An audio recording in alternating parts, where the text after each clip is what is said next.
na ang ating kalikasan.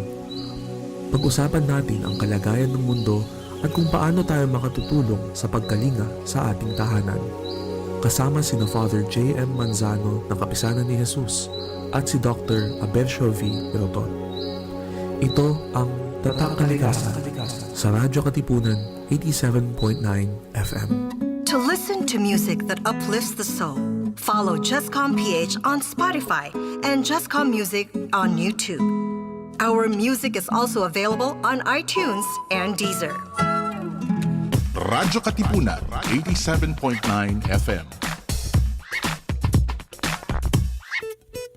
Baka naman pwede. Baka naman pwede? Baka naman pwede. Mga isyung napapanahon, ating pag-usapan. Baka naman pwede. Gamit ang mga pananaw mula sa iba't ibang kalinangan. Baka naman pwede. Mula sa Institute of Philippine Culture, kami inyong samahan.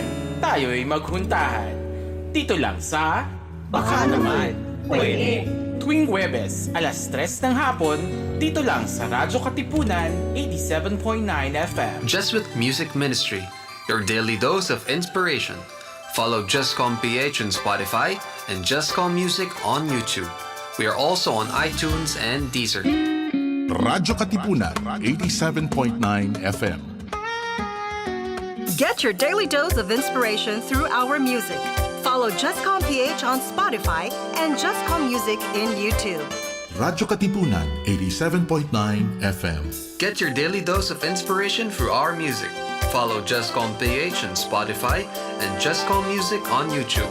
Radyo Katipunan 87.9 FM. Pagbati po mga Katipuneros, this is Cardinal Chito Tagle. Join me every week on the Word Exposed on Air, here on the Voice of the Blue Eagle, Radyo Katipunan 87.9 FM, the Ateneo Campus Radio. The Voice of the Blue Eagle, Radyo Katipunan 87.9. And there was another drive-by shooting. The fire we reported at the fire hall is still burning out. Do you sometimes feel confused or lost in the complications and complexities of life? Do you feel drained, listless, or exhausted from the daily burdens and responsibilities? Why not seek our campus ministers on air every Tuesday from 2 to 3 in the afternoon? Listen to our counselors from the Loyola School's Campus Ministry Office as they ground our lives in our faith, in our school's spiritual tradition. Campus Ministers on Air. Be guided, be inspired, be blessed. Listen to our Campus Ministers on Air. Radyo Katipunan 87.9 FM. Radyo, Radyo, Radyo, Radyo, Radyo, Radyo, Radyo, Katipunan, Radyo, Katipunan, Radyo, Katipunan, Radyo, Radyo, Katipunan, Radyo, Katipunan. Voice of the Blue Eagle, kami di mapipigil sa pagbabalitang tumpak at tama. Buhay at tenista, sa loob sa labas ng eskwela, ating ibibida lahat ng kwela. Radyo, Radyo, Radyo, Katipunan, Radyo, Radyo, Radyo, Katipunan, Radyo, Radyo, Katipunan,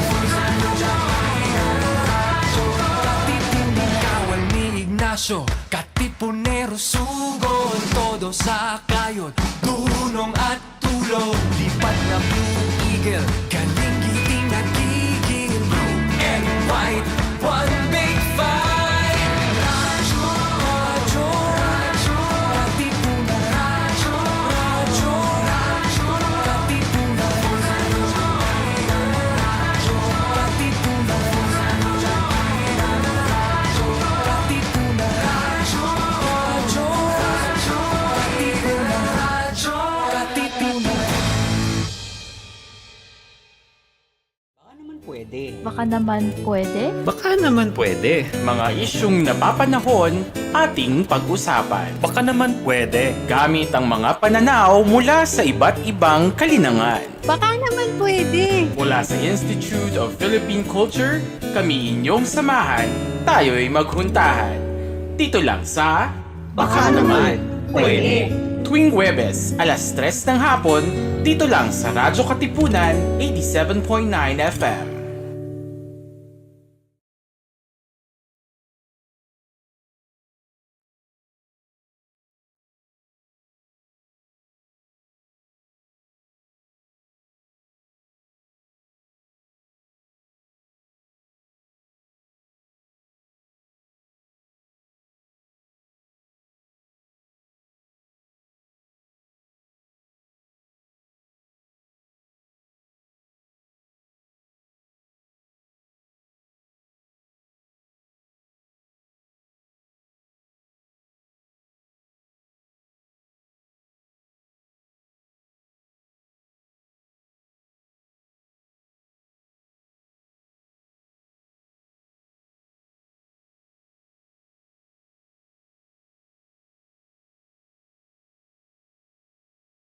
Nina Derek Cabe at Tia Maranyon bilang mga babaeng organisador ng mga pagkilos para sa environmental justice. Natutunan natin ang mga suliraning kinahaharap ng mga kababaihan sa pamayanan bunga ng pag-aabuso sa kalikasan at kawalang katarungan.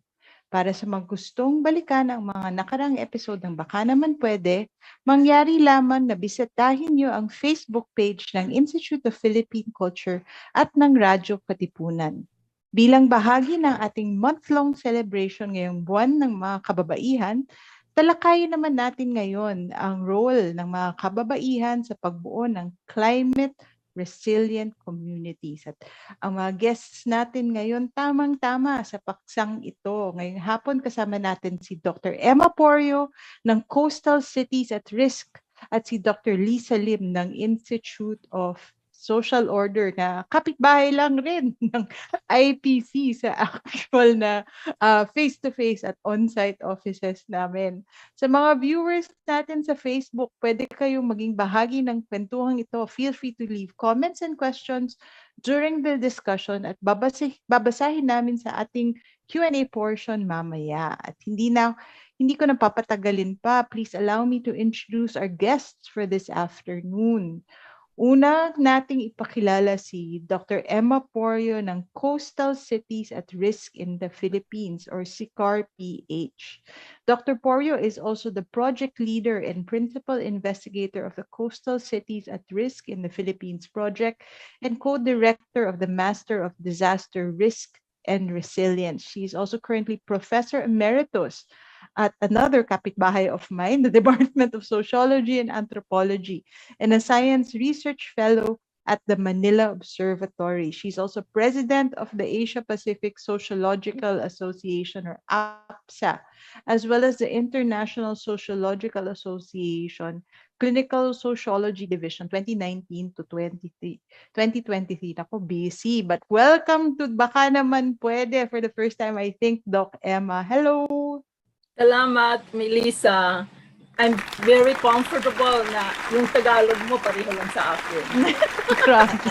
Nilaglag mo na tayo. Wala pa tayong 5 minutes on Kasi air. ako naisip, ninervyos ako dito. Sabi ko kay Jessica last time, naku, Diyos ko, back out ako dahil yung Tagalog ko hindi maganda. Well, So we're sabi glad. niya, okay lang daw. So, thank Okay lang you. yan. Kung saan for tayo making us- komportable. For making me feel comfortable with my deficiencies. Ayan. O, narinig na natin si Dr. Porio, and now we move on to Dr. Liza Lim of the Institute of Social Order. Dr. Lim is currently a lecturer also at the Department of Sociology and Anthropology and the Executive Director of the Institute of Social Order, one of the oldest NGOs in the country. And her social involvement and research interests includes community development, natural resources management, environmental sociology, and local governance. So, Doc Liza, welcome rin po to Baka Naman Pwede. Maraming salamat. It's good to be here. Ako siguro okay lang ako sa Tagalog kasi I think first in Tagalog, tapos sinatranslate sa English. Grabe, tayong tatlo pa talaga yung nagtagpo dito sa episode na to. Again, Elissa, yes, do you Emma. know that, when I first came back, I met Lisa Lim, young, researcher with local resource management at NEDA. Oh, wow. So that means that you go way back. And later on, we'll also talk Yes. not only about your friendship, but also the partnership between ISO and SICAR PH, which I understand kahit across the pandemic, ay nagko-cooperate pa rin yung institutions ninyo. So again, thank you for accepting our invitation to join us this afternoon. Katulad ng nabanggit ko kanina, ang episode na ito ay bahagi ng ating month-long celebration, ng kahalagahan at gampanin ng mga kababaihan sa ating lipunan at kaunlaran. Bilang panimula, baka naman po pwede ninyo kaming kwentuhan kung ano-ano ang mga pinagkakaabalahan ninyo nitong mga nakalipas na araw-araw. Diyos. No, baka pakalipas na mga years na lang. Years na lang. Years na lang. So baka sige, I guess because we are on the verge of going back on site and resuming research activities, maybe that's a good first question. What are you doing nowadays? Let's start with Ma'am Emma dahil actually alam ko anong doing niya nowadays. Diyos ko, alam ba ninyo, talking about the pandemic, yung awarding ko nga ng Professor Emeritus hindi natuloy dahil nag-lockdown tayo. But anyway, patuloy ang trabaho. I think the lockdown, gave us opportunities to have so many meetings, but also many things to do and also, to collaborate. In fact, I'm very happy that here I'm with Lisa. Lisa and I partnered in starting about webinars in November 2021 when I organized the Community Resilience Innovations in Asia. It was showcasing the initiatives of community-based organization in promoting climate and disaster resilience. And I was so happy to, that Elissa basically spoke in our webinar, and she talked about the women of Siroma, and they had very excellent, coastal resource management. And it so happened also that SICAR had a transdisciplinary research intern in the name of engineer Kim Sadi, and who also did some water analysis and mangrove studies in Calabanga. So that was a good partnership. And maybe Lisa, I'd like, Lisa to explain it further, yung mga partnerships namin. Si Emma talaga, yun yung second question natin. Inunahan mo lang tayo.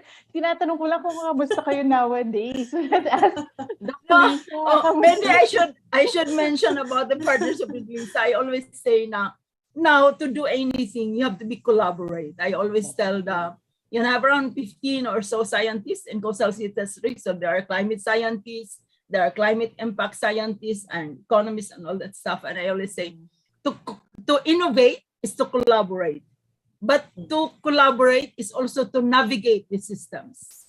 And I always think that, life nowadays is kind of nice. I like doing my work because I meet a lot of people and people who are committed into the same things like Lisa.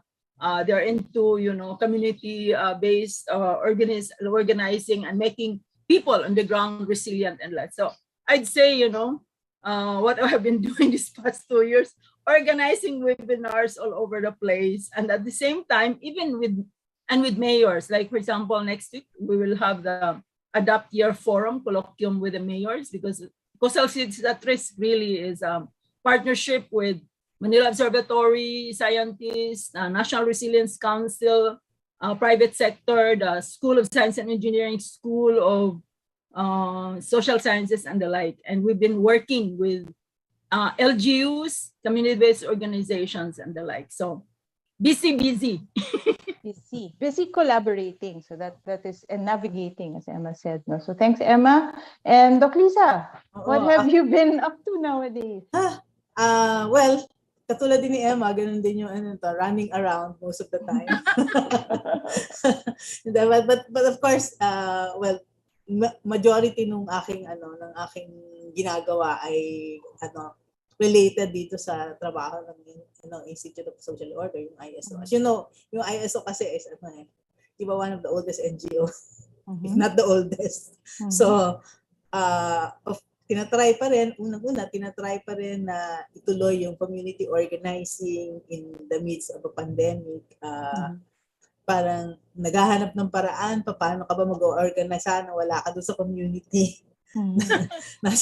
Nandito ka sa Manila at yung mga komunidad mo ay hindi mo ma-reach kasi walang means of transportation, bawal pumunta dahil doon sa LGU. So, but on the whole, done pa rin, social development pa rin, and dahil hindi ka makapunta sa area, part of our work also, kasama na rin ako yung institution, is yung lobbying and advocacy na patungkol dun sa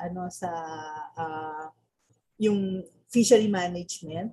Kasama namin dito yung NGOs for Fisheries Reform. Si Emma, I think, is isa sa mga magiging speaker lalo ng sa Panagat, which is kasama rin namin. Yes. Network ito ng fishers and NGOs na ang sinusulong ay yung pagbubuo ng isang blue agenda para i-lobby yung mga reforms ng laws concerning fisheries and fishery management.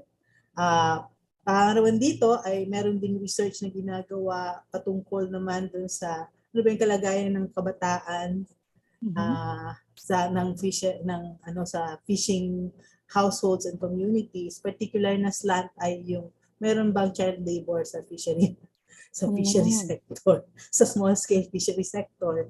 And then yung huli ay yung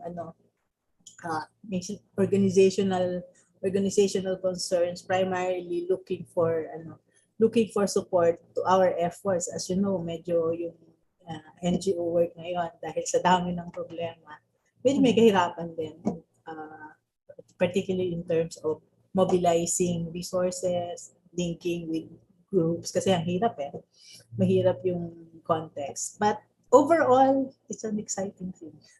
Busy pa rin.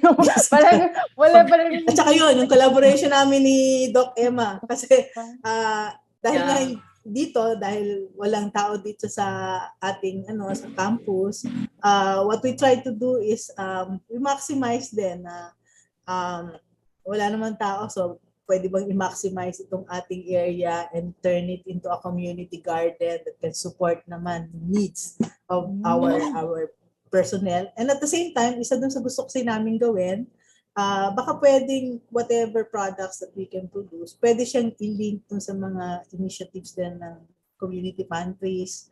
We can provide yung source of things or baka pwede yun. But we're still in the testing phase. Salamat kami kay Doc Emma, so we were able to get their students also, students nila ni Alfred Narasigan under CCCAR and Arete to develop information and information education materials on urban gardening. So, diba? Parang si Doc Liza, mas lalo pang nauna kay Emma, nasagot na niya yung baka naman pwede. O, paano na? Paano ginagawa na? No, I just want to tell you that, maganda yung minention ni Liza about, the coastal environments, the blue future and the marine culture. Kasi, we are an island, a series of island economy. And I think now, with sea level rise, and especially with the recent event of Odette, I was really concerned. I'm now focusing on coastal environments because the sustenance fisher folks and part-time farmers who also go fishing are really the poorest. So I think it's very good. And in fact, I was reading recently that, the marine agriculture, the ocean, they generate a lot of our food systems, but we don't pay attention to it. So I'm very happy. In fact, in the Climate Change Commission, I told CCC that I will focus on working on coastal environments because I'm partnering also with the scientists in UPV. They have UPV has marine and ocean sciences. So I'm really very happy that, yung daloy ng buhay namin ni Liza is very intertwined. And also, we teach in the department and we take about the same issues and things like that. So I would like to say that this pandemic had given us a lot of opportunities. Like, my God, it's good that we can give webinars. We don't have to spend money on our airfare and everything. But it has also, the hazard is that you can have your webinar from 6 a.m. to 1 a.m. in the morning. So, but I think it's a good opportunity for us. But I always remember that we women in academia and, coming mostly from middle class, are very privileged. And therefore, we should also share really with the women on the ground. And that's why in SICAR, we always say the women scientists produce actionable science, but we collaborate with LGUs and communities. That's why I always tell people, we are a transdisciplinary action research. And I always tell my students, transdisciplinary action research, producing actionable science, is informed by 3 principles. And I really want my students and my partners to think that we must co-generate or co-produce the knowledge. And if we co-produce the knowledge together with the women on the ground, with people in the LGUs, then we can also create our capacities. How do we speak and translate this? So the scientists develop their capacities to work, as well as the practitioners and professionals. And if we do this, then it is easy to own what we're doing, the enterprise as our own, and then we co-benefit. So I really think that we're trained in the research methods, all this objective research and empirical. But now I really believe that research should be meaningful, has to have this. So that's what we've been doing in SICAR, that even though, we've been on lockdown, we continue to do our partnership with, like Lisa, with a garden, the garden as a space wherein you can learn, the students can learn about the environment, about climate crisis, and about food security. For example, one of the things that Lisa and I work with Alfred Marasigan in Fine Arts is that she taught her student online. If you look, by the way, you Google our website, the resilience toolkit.ph, you will see there, and I told people, one of the nice things in SICAR is that when you partner with people on the ground, the creativity just flourishes. So you will see there the community-based arts that Alfred Marasigan did. Isa Miharis created a group of youth resilience champions with Baklod Tao, teaching the young people to be connected to the environment, what are their purposes, and what they can do. Ang title ng project ni Isa with the boys and girls is Ahon sa Pagbangon, Preparations for Adaptive Resilience.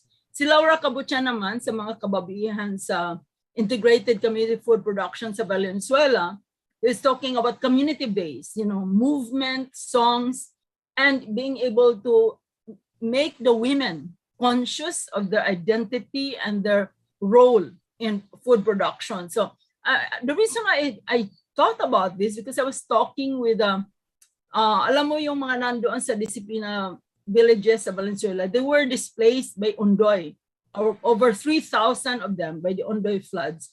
And they were organized in a disciplina village, and basically they have food gardens. And I remember Prisa Liza Labsan, the person was telling me, alam mo ma'am, ang tingin nila kami nagaling kami sa mga squatter, wala kaming kaalaman. Marami kaming kaalaman ma'am, marami kaming magawa. And that really led me think that, we don't only train them in terms of livelihood, but also the women on the ground must be conscious of their contribution, that each and everyone has a contribution in the making of resilient communities. Like in their case, food systems was very important during lockdown. They organized a community food pantry to serve other urban poor communities and also other middle class and upper class communities who didn't have, remember sa lockdown, ang mahal-mahal ng mga vegetables kasi dahil sa lockdown yun. So for me, working with women and working with other scientists, it's really the idea that by being together, we can work, we can connect each other's expertise, and we can be more. And, I feel that now, if you want to be, if you want to be happy, just work with others who also look at the same vision. And then we just do what we can do, and then the others take on from there. Thank you. Tama na kung dami ko na sinasabi ni Lisa. Wag ka muna alis. Summarize ko yung mga sinabi mo. Parang, I think the main points with what Emma said, no, is really this co-production of knowledge means coming up with solutions together. And Yes. they don't usually have to come from, the usual sources of solutions, no? You mentioned the arts, I know that you're really very interested in urban gardening, yan. So, and now also, different communities can also provide the innovation needed that we ourselves are also adapting. Ayun. So, and of course, to stay in that very positive space, sabi nga ni Emma, share the space with people with the same vision. And then, over to Ma'am Lisa. I know that you do a lot of work.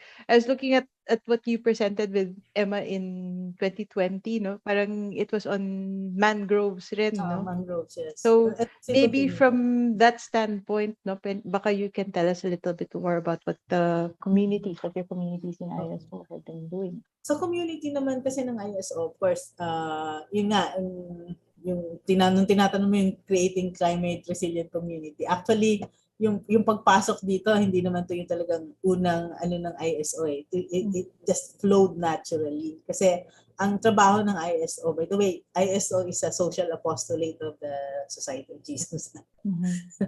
So, and of course, ang mandate namin is And you are the apostle. We are the apostles. It's promoting faith that does justice. And we've been working with the fisher folks for almost 2 decades. Na ang isa dun sa as you know, yung fishing household kasi, di ba, primarily nasa coastal areas yan eh.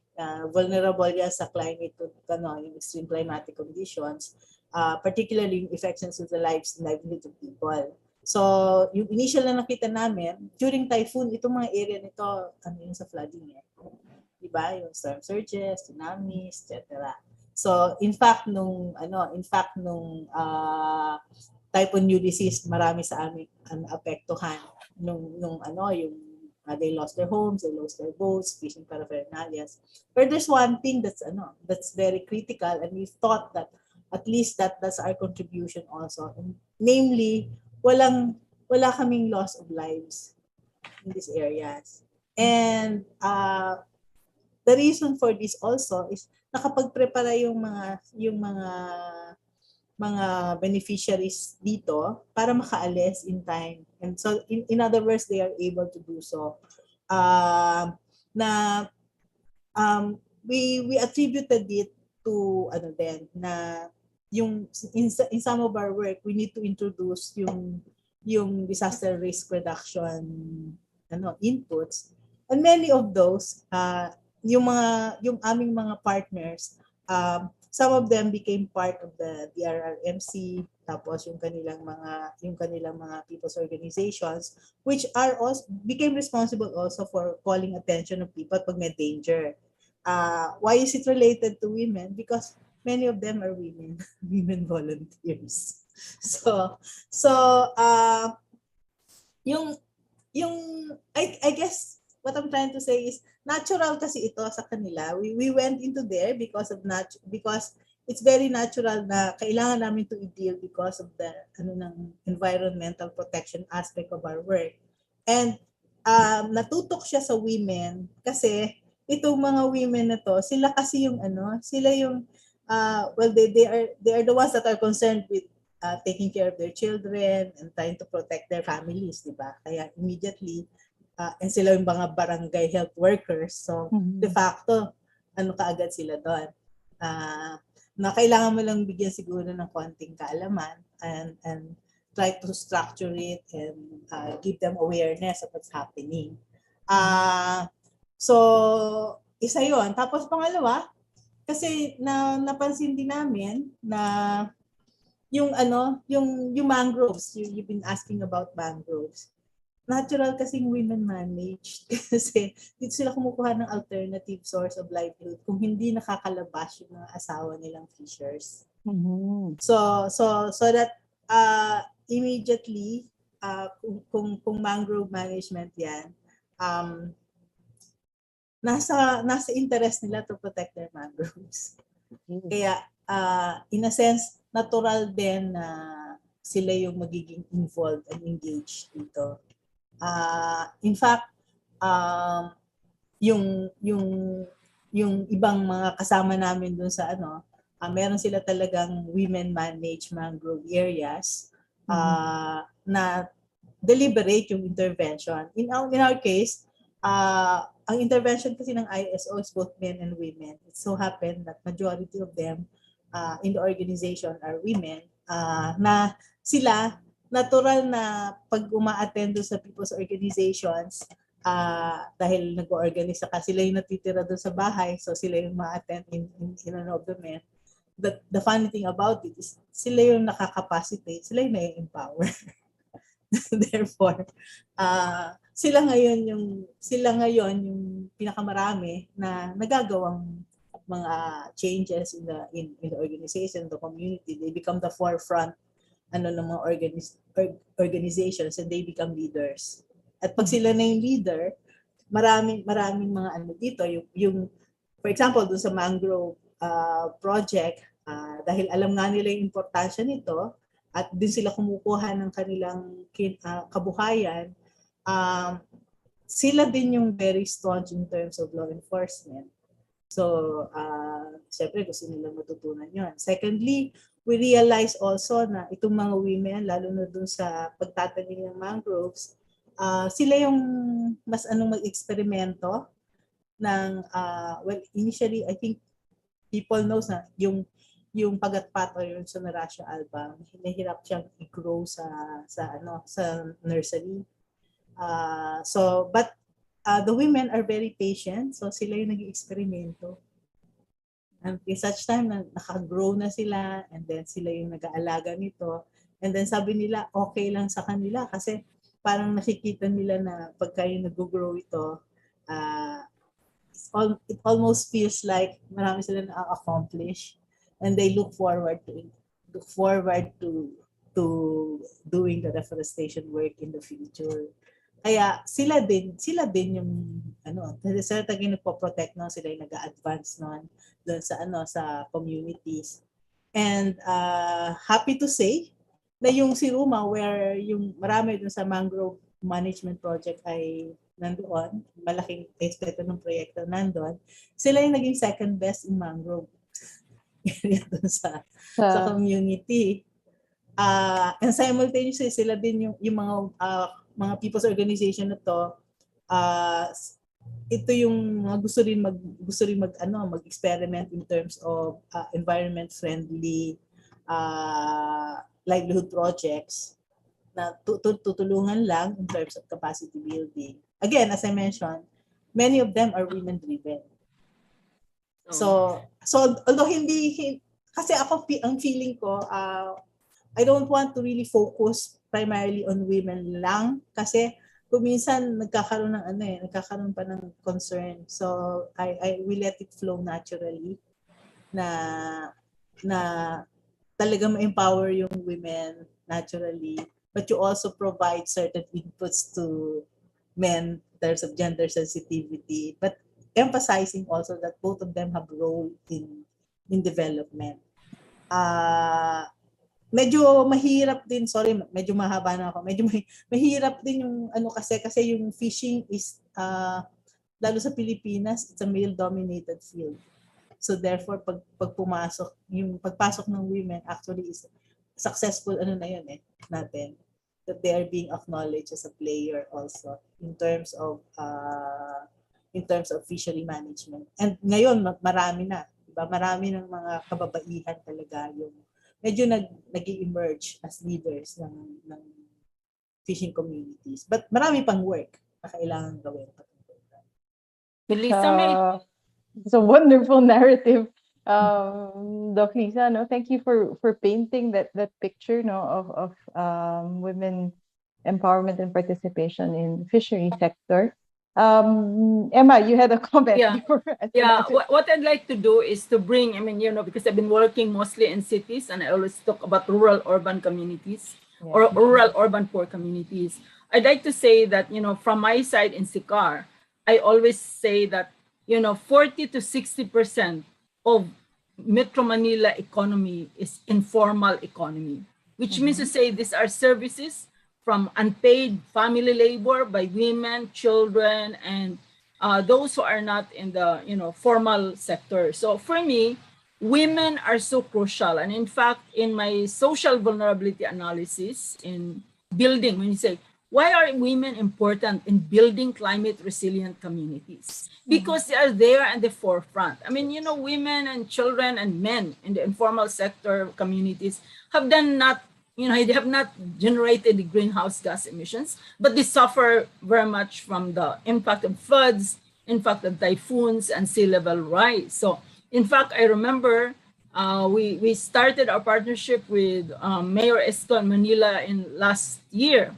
And I remember when I was presenting, I was just saying to the mayor, who are the most vulnerable to climate impacts in Manila?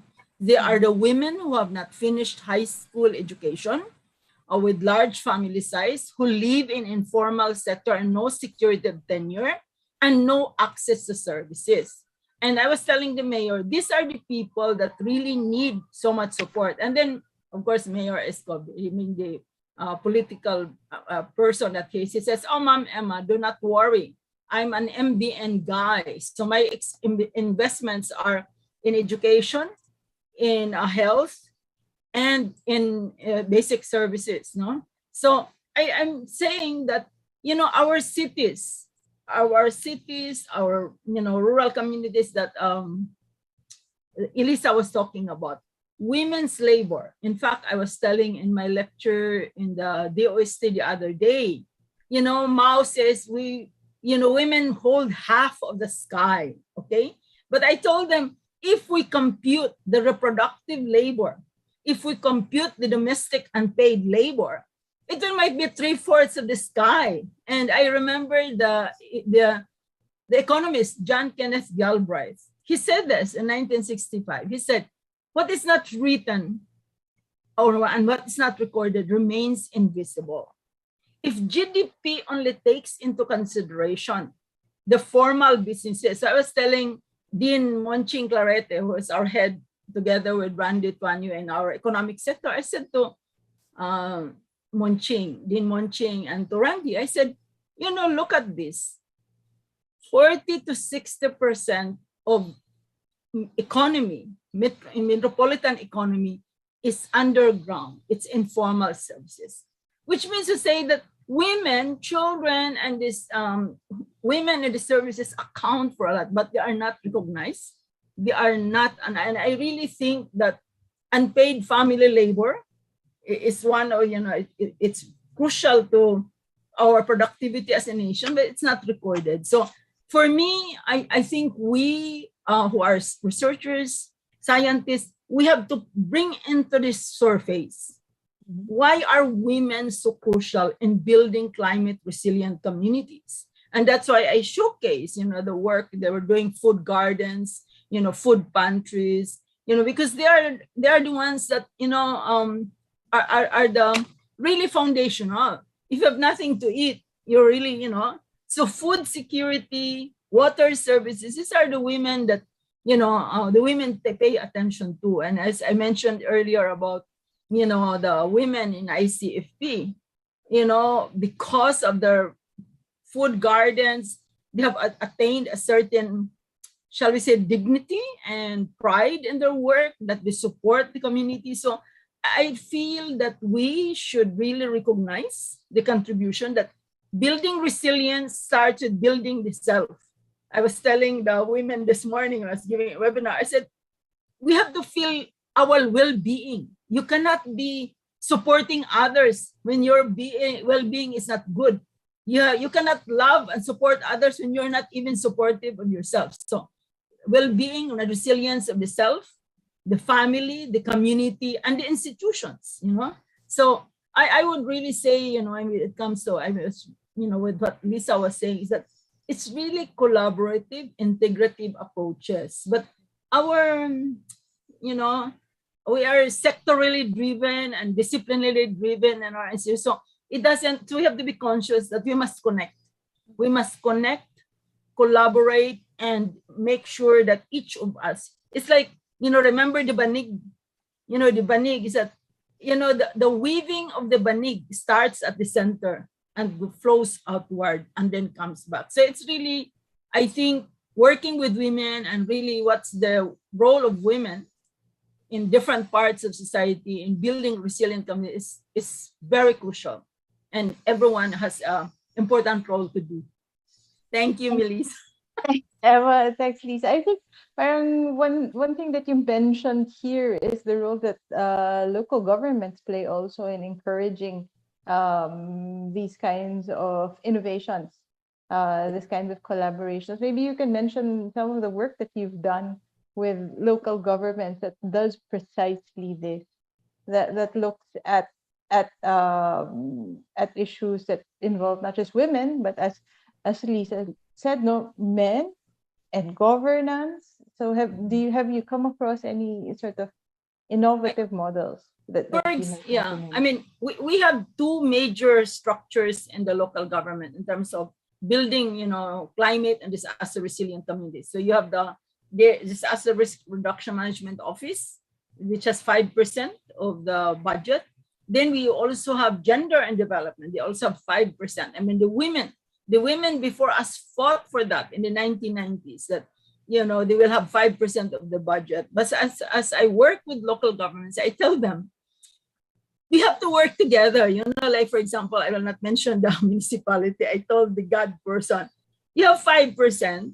And I told the RMO, you have 5%. Why don't you work together and connect? Because you are serving the same communities, informal settlements. And then it says, but you see, sectoral driven like that. But what I'm saying basically is that I think we have resources, but we just have to weave them together to not, I think the competitive model is not very good. I think we have to be a collaborative model that what the other one is a little bit lacking, we supplement. So we have always complementary roles that Lisa was talking about, that making a community resilient is a work of everyone, male, female, children, girls and boys, the PWDs, the LGBT, everyone has a role. And I think that's what I want to emphasize. In, earlier when talking about gender, they always think it's women. And I was telling this morning in a webinar, gender is the relationship that we construct with each other. And if you want to be fair, sensitive, that means you are respectful of what the other is can do and cannot do, and then we try to collaborate together. So when I was saying about, gender sensitive is not only, that, there's so much number of men and women, that's how it is in the LGU. In the LGU, you just count the number of men. And also, because they have to return the God budget if they don't spend it. So anything there with women, will be counted. And I said, no, you have to look at the two needs of women, the practical needs, which are, food, security, housing, like that, and the strategic needs, which is the building of their capacity and to contribute and also to be recognized. They have crucial roles in building the community, in building the family, and building the nation. So I think we have to work more that, Melissa. I mean, you're a political scientist, you know how the local government and national government agencies, Melissa and I, did an assessment of data ecosystem that will make the government more data responsive. And still, we have to work, a long way in terms of making gender relations not just about women, but about their vulnerability and their capacity, and to reduce their exposure to hazards, and to reduce the damages that happens when floods, typhoons, and now, sea level rise, it's affecting very much both men and women and their families. Thanks, especially Emma.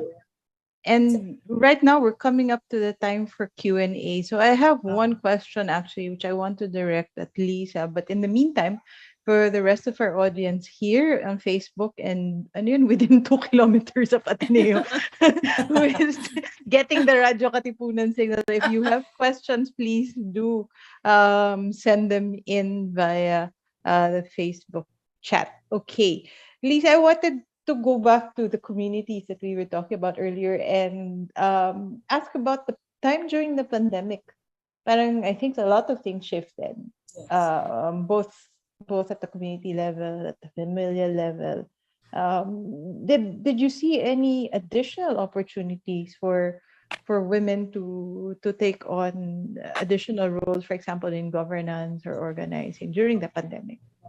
Yung isang experience dun sa dun sa isang area that we're working with, kasi nung time ng pandemic, what happened was that island communities are na-cut off siya. So, and it so happened that the organization itself at that time was experimenting on a climate/agricultural field school. So they were trying to grow garden, vegetables, etc. What happened was that syempre close yung island, that field school and yung kanilang mga crops doon are the ones that supplies vegetable for the community. So and I think had they not experimented on it in partnership with DA, baka mas malaki yung naging problema sa food doon sa area. Tapos second, pagdating doon sa naman ng contribution ng women, many of our women leaders are part of what we call, ito yung isang innovation that we were trying to implement, part of a local research team, which is a multi-sectoral group that implements yung vulnerability assessment. So that they're part of the one that assesses the situation in the community, including yung the members of the different offices in the local government unit. So they assess the area, they do profiling, they do study and resource utilization, and then they do mapping, community mapping in the area, so that they can come up with a good picture. I think I shared it with Emma, di ba, yung aming Liz, you talk about systems. The risk. I really find the risk registry that you have. The community organizers of Lisa work with me in Muntinlupa and trying to do the risk registry and really through the participatory community risk assessment. No?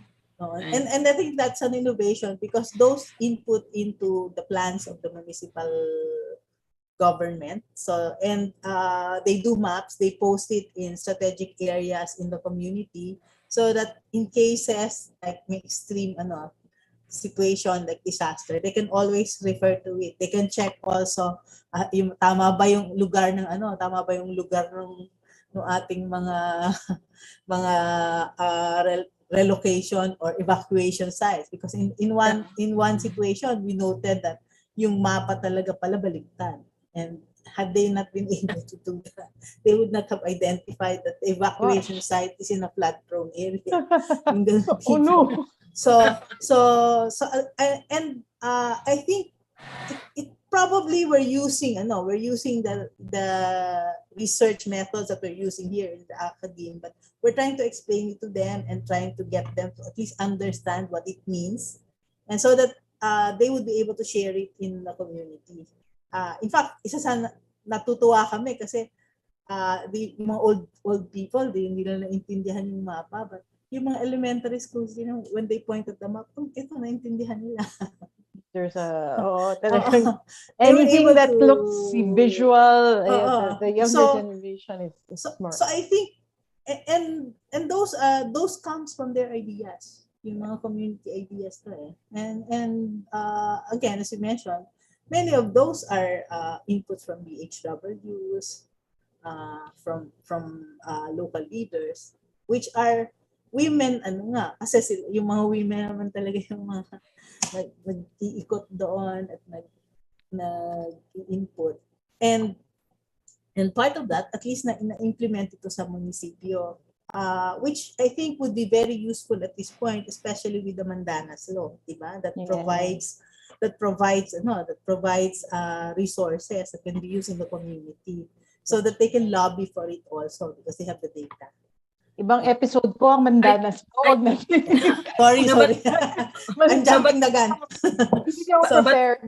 But I think, Lisa and Melissa, I think what's very important is that women are very central. The barangay health workers and nutrition scholars, GAD committee, they are central in producing the database on the ground. That is really actionable and it's real, no? It's something that they can actually understand. Kasi yun yung kahalagahan din nung nakabase yung local research team doon sa area. We can do all of the sophisticated things that we do, but at least they can understand it. The second part is itong mga leaders na to serves as mentors to other people in the community. Right. So that they, instead of us organizing the community, they are the ones taking it on. And diba, and joining others also to be part of the process. And as a result nga, what happened was that they were able also to lobby with the local government unit, so in some cases to sponsor coastal cleanup. Hindi lang naman siya coastal cleanup, nandun din yung mga community pantry where they distribute goods and services to other people and then also train them and organize them. So, yun nga, I wouldn't really say na but it's pretty much, I wouldn't really say that it's focused on particularly on women, but women are in the forefront of it, and we can really tap the creative capacities of women in doing all of these things. But I think, Melissa and Lisa, we still have to work hard in terms of the city planning office that takes care of updating the city land use plan or municipal land use plan, doing the IIP. They value more, all this ArcGIS training and all that stuff, which I think, I always tell them that the map that are made by the people and can be understood will guide them more than those, all this. I remember I went to one part in summer wherein we had to look there because I think the coordinates that were submitted to Manila was wrong. So in the map, it shows that the rural health center was in the water.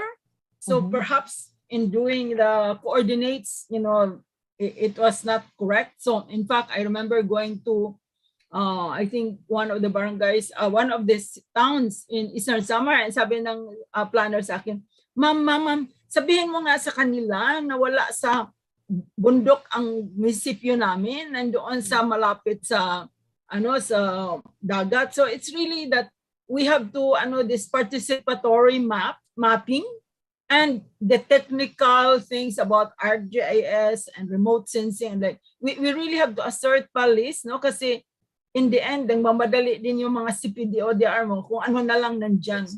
Very time-bound rin kasi yung work nila rin. Oo. So, I think we have to have trust on the people down there that they know what they're doing, that the data that they're producing, they understand it and you can utilize it. I think that's still a long way, Melissa, no? Oh, but I can hear Mary Roseles. Local knowledge really is key that we have to really listen of course. Voices on the ground. Yeah. The good thing about it is kahit na pa, halimbawa sabihin natin na mas technical yung gagawin ng but we have this data, we can cross-check. We can cross-check it and then they can actually validate. Kasi amin ang learning namin talaga, it's really a long process of validation para lang mag-synchronize sila. And also with that knowledge, yung ating community can also tell the local government unit na teka, meron kaming datos, mali yung datos nyo, check nga natin. And maybe we can negotiate also. So we keep on telling also our people's organization, mga partners namin, well, so that you can demand, you also have to you have to also be able to contribute something to them, di ba? Kasi at least kung may contribution ka, meron kang karapatang mag-demand. Kasi kung wala, baka siyempre pakiusap yun eh. Pero kung if you gave them something and then they need to reciprocate, diba? So, and wala silang ano sa'yo. So that you can really bargain. Hey, and grabe, matatapos na yung oras natin. Lapit na. Chikahan lang talaga, no? And I think this is where we sort of move along, and I want to just stress something that Emma was telling me before this program. She goes, Melissa, I'm going to talk about communities of practice. Sabi ko, ikaw ba yung host? So sabi niya, I want to talk about communities of practice. So Emma, this is your big chance to talk about communities of practice, maybe locating your own work before we want to close. Kasi I think tayo, you know, we think, okay, we are here in the academia, we are here in the scientific institution like that. And then they are the community. I mean, actually, there are different communities of practice, and each really has something to contribute. But you know, I will not talk about for that like that. But I'm really more interested, because we don't have time anymore. I'm really more interested in what can different groups of men and women, you know, young, old, girls, boys, can really do. And now, because of my work in climate change, wherein we really, you know, the earth is getting hotter and warmer. That's why I always tell my class, when I let them compute their carbon and water footprint, I always tell them, are you cooling the earth or heating the earth? Are you consuming so much processed foods, and that, you know, it contributes to the heating the earth? But that's why now my advocacy really is that we should just clean and green. We just cool our sidewalks, we green the city, we cool the city, especially now, you know, summer is fast approaching. Manila is so brown, and I really think that, you know, we can do a lot in each of our, you know, in our own spaces. I was struck by what one saying, that if we shift from consumption to production, starting maybe with our gardens and producing our, you know, growing our, you know, whatever you can grow, or even just, you know, like here in the village, I told people, I'm creating a butterfly garden at the back so that the bees and the butterflies can pollinate. In fact, in Europe, they have now been banned on pesticides because production has gone down because of the use of pesticides.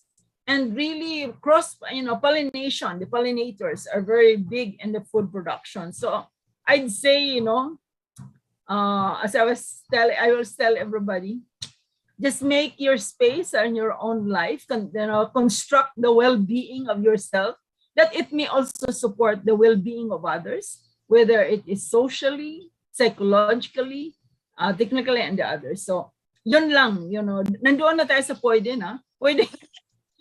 O si Doc Liza muna, kasi nandoon na tayo sa pwede na, no? So, yun teka lang, wag ka muna, si Doc Liza naman. Doc Liza, baka we can start with you. At the end of each program, we say, baka naman pwede.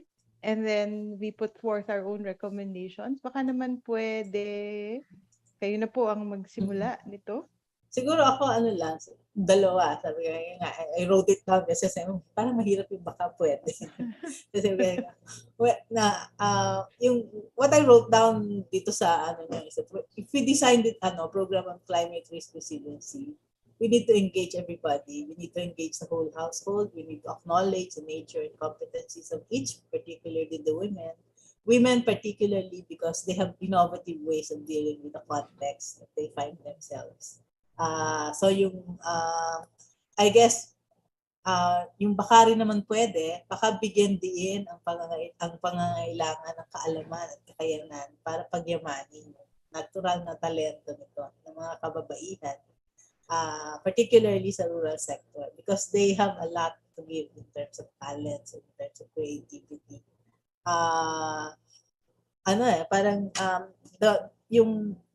the way that I see them, talagang makikita mo yung capacity also to be very resilient, particularly when it concerns their family, and also be very creative in responding to the situation.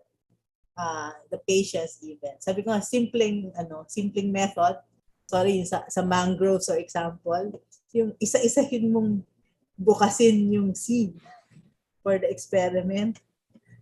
Natural na parang hindi yan may isip na iba, only women that are so very patient, so very sa details ang makakaisip ng mga ganong klase ng very simple, very practical, but at the same time we need to be able to give them baka pwede na yun ang tingnan natin, pag-aralan natin.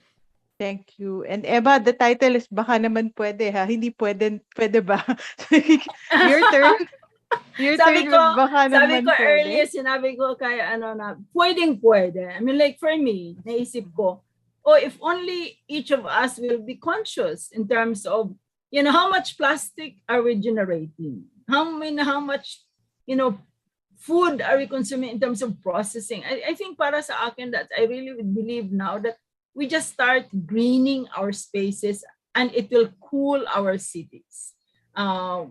Let's be conscious of, as what Lisa was saying also, that we also have to think about how are we constructing the knowledge for resilience. And I always say that we start basically with the resilience of the self at saka resilience of the family.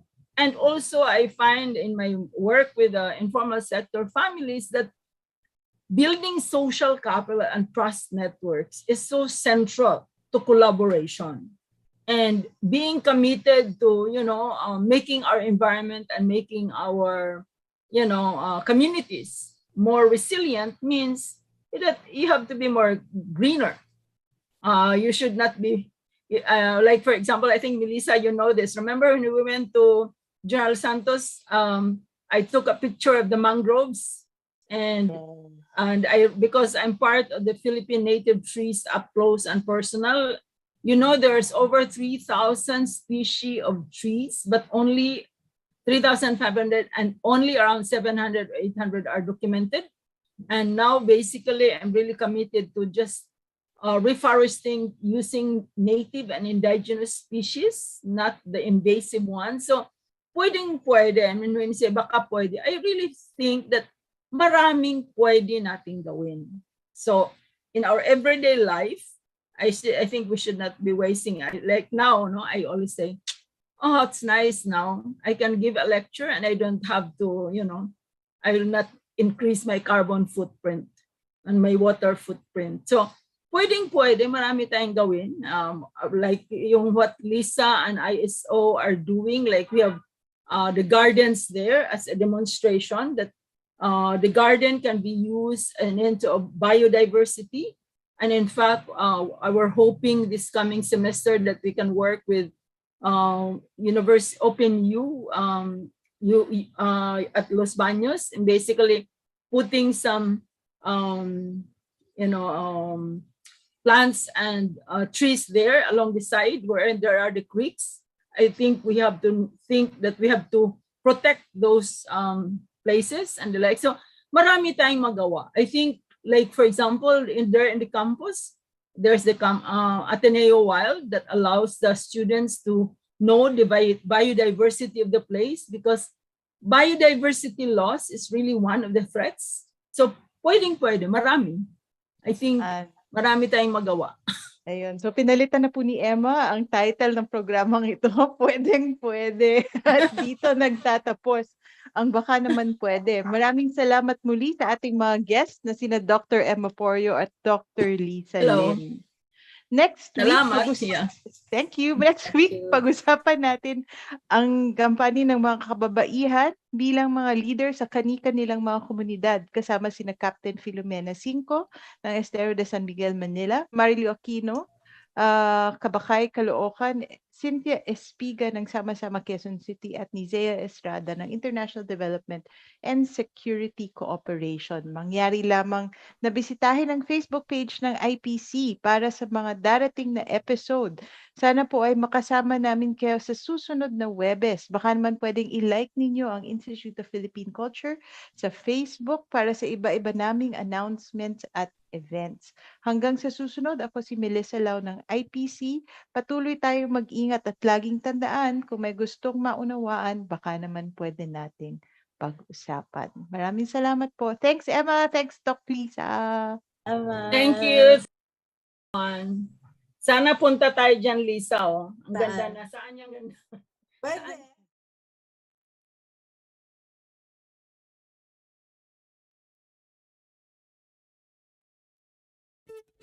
Baka naman pwede. Baka naman pwede. Baka naman pwede. Mga isyong napapanahon, ating pag-usapan. Baka naman pwede. Gamit ang mga pananaw mula sa iba't ibang kalinangan. Baka naman pwede. Mula sa Institute of Philippine Culture, kami inyong samahan.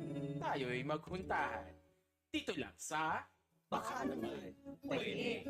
Tuwing Huwebes, alas 3 ng hapon, dito lang sa Radyo Katipunan,